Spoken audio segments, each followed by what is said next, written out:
of Allah, the most beneficent and the most merciful. Assalamu alaikum, my dear students of class 6. How are you all? I hope you all are doing well at your homes. Students, here I am your teacher, Miss Fatma Zahid, and I welcome you to the online lecture number 6 of Social Studies. Students, it's 25th May 2021 and it's Tuesday. Okay students, as you know that in the previous lecture we have started our new chapter, which is chapter number 13, Environment of South Asia. Okay students, first of all you have to remember the names of South Asian countries. There are 8 countries in the South Asia. Okay, let's recall them: Afghanistan, Pakistan, India, Nepal, Bangladesh, Bhutan, Sri Lanka and Maldives. Students, आपने इन तमाम countries के नाम याद रखने हैं. It is very important for objective point of view. Okay, now let's come to topic. Students, as you know that the last lecture we have studied about environment. क्या होता है, पोल्यूशन क्या होता है. मेनली ये 2 चीज़ें हैं जिसका जो कि वो 2 वर्ड्स हैं जो कि आजकल बहुत यूज़ की जाती है. एनवायरनमेंट, अगर हम इजी वर्डिंग में बात करें, हमने लास्ट क्लास में भी डिस्कस किया था. एनवायरनमेंट हमारे इर्द गिर्द का माहौल, हर वो चीज़ जिसका हमारे लाइफ पर डायरेक्टली इम्पैक्ट होता है उसको हम एनवायरनमेंट कहते हैं. और पोल्यूशन क्या होता है, पोल्यूशन यानी कि आलूदगी, समथिंग दैट इज़ डर्टी और unfit for use. Pakistan basically एक डेवलपिंग कंट्री है, but this has also created some serious environmental problems. Pakistan की एक डेवलपिंग कंट्री तो है, लेकिन उसको कुछ सीरियस एनवायरमेंटल प्रॉब्लम्स का सामना है. अब हर चीज़ के पीछे कोई ना कोई कॉज या रीज़न होता है. अब क्या क्या कॉजेज़ हैं इनके पीछे? Air pollution, waste products, industrial pollution. As you know that in the previous lecture we have studied about air pollution in detail, and in this lecture we are going to study about waste products and industrial pollution. Okay, here you can see that these are the environmental problems. Just like you can see the factory से धुआं निकल रही, क्या कर रहा है, हमारी air को पोल्यूट कर रहा है, एयर पोल्यूशन का बाइस बन रहा है. सेकेंड वन है, आप नीचे देख सकते हैं, लैंड पोल्यूशन, सीवरेज. ये तमाम प्रॉब्लम्स हैं जो कि हम सीरियस एनवायरमेंटल प्रॉब्लम्स हैं जो कि हमें फेस करना पड़ रही है. ठीक है, अब हर प्रॉब्लम का कोई ना कोई ऑब्वियसली सोल्यूशन तो होता ही है. तो देखते हैं कि क्या क्या प्रॉब्लम्स हमें फेस करना पड़ रही हैं और इनके क्या सोल्यूशन हैं. Okay topic is waste products. आप इस लैंड पोल्यूशन भी कह सकते हैं. As the living standards of people improve, they buy more things for the comfort, just like televisions, computers, cars, air conditioners and other household equipments. Household equipments मतलब घर के घरेलू सामान जो यूज़ की चीज़ें होती हैं. वो क्या कह रहे हैं, जैसे जैसे लोगों का लिविंग स्टैंडर्ड इम्प्रूव कर रहे हैं तो क्या हो रहा है कि हम अपना लाइफ स्टाइल इम्प्रूव करने के लिए हमारे नई से नई चीज़ ले रहे हैं. क्या हमने टेलीविजन्स ले लिए. अब क्या था कि जी पहले क्या था, टेलीविजन, आज LEDs आ गई. कंप्यूटर्स की जगह हमने लैपटॉप्स ले लिए, गाड़ियाँ ले लिए, एयर कंडीशनर्स ले लिए, इन्वर्टर्स ले लिए. मतलब हम लिविंग स्टैंडर्ड इम्प्रूव करने के लिए नई नई चीज़ें भी ले रहे हैं. मोस्टली हम एक सोसाइटल प्रेशर भी कह लेंगे, जी उसके पास ये चीज़ है, LED है, तो हमारे पास TV क्यों है. तो ये हम देखा देखी भी इस तरह से इन चीज़ों को फॉलो कर रहे हैं. अगर उसके पास लैपटॉप है तो हमारे पास कंप्यूटर क्यों है. तो हमने क्या कर लिया, हमने भी लैपटॉप ले लिया. अब क्या, लिविंग स्टैंडर्ड इम्प्रूव करने से हम ये चीज़ें ले तो रही हैं, but the problem is what to do with the old things. नई नई चीज़ें तो हम ले रहे हैं कि भाई हम अपना लिविंग स्टैंडर्ड इम्प्रूव कर रहे हैं, लेकिन प्रॉब्लम ये आ रही है कि हम पुरानी चीज़ों के साथ क्या कर रहे हैं. Some of them can be sold and reused and some are taken apart and recycled. कुछ चीज़ों को हम क्या कर देते हैं, बेच देते हैं या रीयूज़ कर लेते हैं. And some of them are taken apart and recycled. कुछ चीज़ों को हम बेच देते हैं, कुछ को रीयूज़ यूटिलाइज़ कर लेते हैं घर में, और कुछ चीज़ों को हम रिसाइकल कर लेते हैं. ठीक है, the plastic packaging of goods is also a problem as it can not be recycled. It just last as rubbish for hundreds of years. अब मेन प्रॉब्लम जो प्लास्टिक पैकेजिंग, जो मतलब प्लास्टिक की बॉटल्स आ गई, रैपर्स आ गए, main problem इनके साथ है कि रिसाइकल नहीं हो सकती. तो ये क्या होते हैं, साल साल कूड़े के तौर पर पड़ी रहती हैं, क्योंकि रिसाइकल नहीं कर सकते, उनको यूटिलाइज नहीं कर सकते. सो here you can see that's an info box. Do not waste paper. Do you know how many trees are cut down to make paper? Do you know how long it takes for a tree to grow? वो कह रहे हैं कि paper को ज़ाया मत करें। क्यों? क्या आप जानते हैं कि कितने सारे दरख्त काटे जाते हैं पेपर को बनाने के लिए? क्या आप जानते हैं कि दरख्त को ग्रो करने के लिए कितना टाइम लगता है?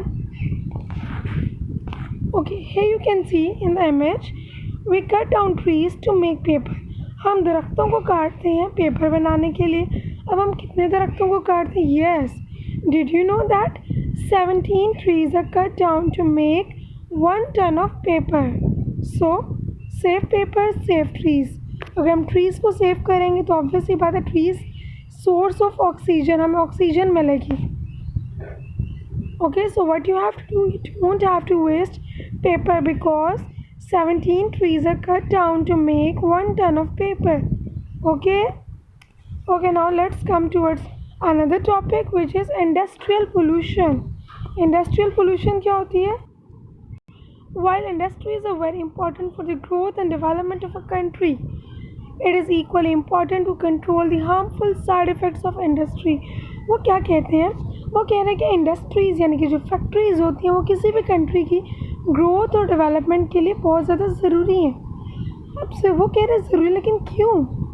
क्योंकि अब आप देखें हमारी फैक्ट्रीज़ में क्या होता है, हम प्रोडक्ट्स मैन्युफैक्चर करते हैं। वो जो प्रोडक्ट्स हम अगर फॉर सपोज अगर हमारी अपनी फैक्ट्रीज़ ना होंगी तो हमें क्या कर प्रोडक्ट्स बाहर से दूसरे ममालिक से इंपोर्ट करना पड़ेंगे। ऑब्वियसली बात है जो चीज़ हम इंपोर्ट करते हैं उसके लिए हमें बहुत ज़्यादा अमाउंट में पे करना पड़ता है। अगर वही चीज़ हम अपने घर में बना कर यानी अपनी कंट्री में प्रोड्यूस कर लें तो वो चीज़ उस तरह से कॉस्टली नहीं पड़ेगी बल्कि चीप पड़ेगी। इसके एग्जांपल हम बिल्कुल इसी तरह से ले लें, जस्ट लाइक अगर हम मार्केट से एक बर्गर लेने जाते हैं किसी भी शॉप से तो ऑब्वियसली बात है उसकी कॉस्ट मिनिमम 300 to 400 नॉर्मली होती है।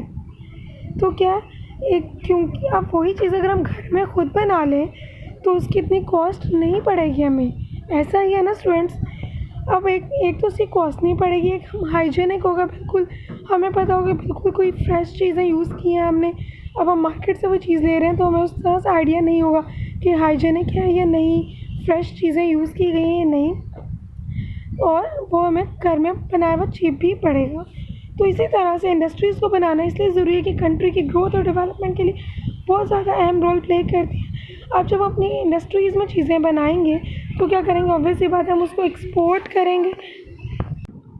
अब जाहिर है जब हम प्रोडक्ट्स बाहर की कंट्रीज़ में एक्सपोर्ट करेंगे तो वहाँ से हम पैसा अर्न करेंगे जो कि हम अपनी कंट्री की डेवलपमेंट के लिए यूज़ कर सकते हैं। इस तरह से इंडस्ट्रीज़ इंपॉर्टेंट रोल प्ले करते हैं किसी भी कंट्री की ग्रोथ और डेवलपमेंट। अब क्या है कि हमें इम्पॉर्टेंट है कि इंडस्ट्रीज़ के हार्मफुल साइड इफ़ेक्ट्स को कंट्रोल करना। अब इंडस्ट्री से ज़्यादा चीज़ें बनने लेकिन क्या वहाँ से धुआं निकल रहा है जो कि हमारी इन्वायरमेंट को भी पोल्यूट कर रहा है और हेल्थ डिजीज़ का भी बाइस बन रहा है। ज़ाहिर है जब हम पोल्यूटेड एयर अपने अंदर लेके जाएंगे तो वो क्या करेंगे, हमारे लंग्स प्रॉब्लम, ब्रीथिंग इशूज़, इस तरह से बहुत सी प्रॉब्लम्स का बाइस बन सकती है। सो इस तरह से इनके हार्मफुल साइड इफ़ेक्ट्स को कंट्रोल करना भी बहुत ज़्यादा इम्पॉर्टेंट है। Factories that produce chemicals and other products often dump harmful liquid waste into the nearby rivers or canals, polluting the water sources. अब क्या होता है, अब फैक्ट्रीज और केमिकल्स बन रहे हैं, लेदर प्रोडक्ट्स बन रहे हैं, वो क्या करते हैं जो हार्मफुल उनका लिक्विड वेस्ट मटेरियल होता है उनको करीब की किसी नहर में या दरियाओं में बहा देते हैं, जो कि क्या करते हैं पानी को पोल्यूट करते हैं। पानी में रहने वाले ऑब्वियसली बात है बहुत से जानवर भी होते हैं, तो क्या कहते हैं वो उस पोल्यूटेड वाटर को अंदर जब लेके जाते हैं तो वो उनकी लाइफ के लिए भी खतरे का बायस होता है। So pollution of coastal water destroys marine life in the seas. Marine life यानी कि वो जो जानवरों की पानी के अंदर ज़िंदगी होती है उसको मेरीन लाइफ कहते हैं, उनको भी उनके लिए ख़तरे का बायस बन सकता है जब वो इस पोल्यूटेड वाटर को इनटेक करेंगे। Okay, poisonous smoke and fumes from factories pollute the air. Here you can see that in the image कि जो फैक्ट्री से धुआं निकल रहा है पॉइजनस, वो क्या करे एयर को पोल्यूट कर रहा है। All of these have damaging effect on the people's health and as they suffer from various diseases related to pollution. इन तमाम चीज़ों का क्या होता है लोगों की हेल्थ पर डायरेक्ट इफेक्ट होता है, just like health issue, breathing issues, lungs problem. Obviously बात है जब एयर पोल्यूट, ये तमाम धुआं हमारी एयर में शामिल होगा, तो वही चीज़ को हम इनटेक करेंगे तो क्या होगा, हमें हेल्थ डिजीज़ का बायस बनेगा। आप ये देख सकते हैं गाड़ियों से निकल रहा धुआं, फैक्ट्री से, तमाम चीज़ें डेंजरस हैं। अब इन चीज़ों को ऑब्वियसली बात है, हर किसी ना किसी चीज़ का कोई ना कोई सोल्यूशन तो होता है। In the next class we will study about the solution of these environmental problems, कि हम इन प्रॉब्लम को किस तरह से कंट्रोल कर सकते हैं ताकि ये हमारी हेल्थ पे भी इफेक्ट ना और हमारे ना कंट्री की। Okay, well students, your diary is you have to underline the new words of page number 58 and 59 and write at least 10 words in your copies. Okay, well students, that's all about today's lecture. I hope everything is clear to you. If you have any query you can ask in the group. Now see you in the next lecture. Till then, take care. Allah Hafiz.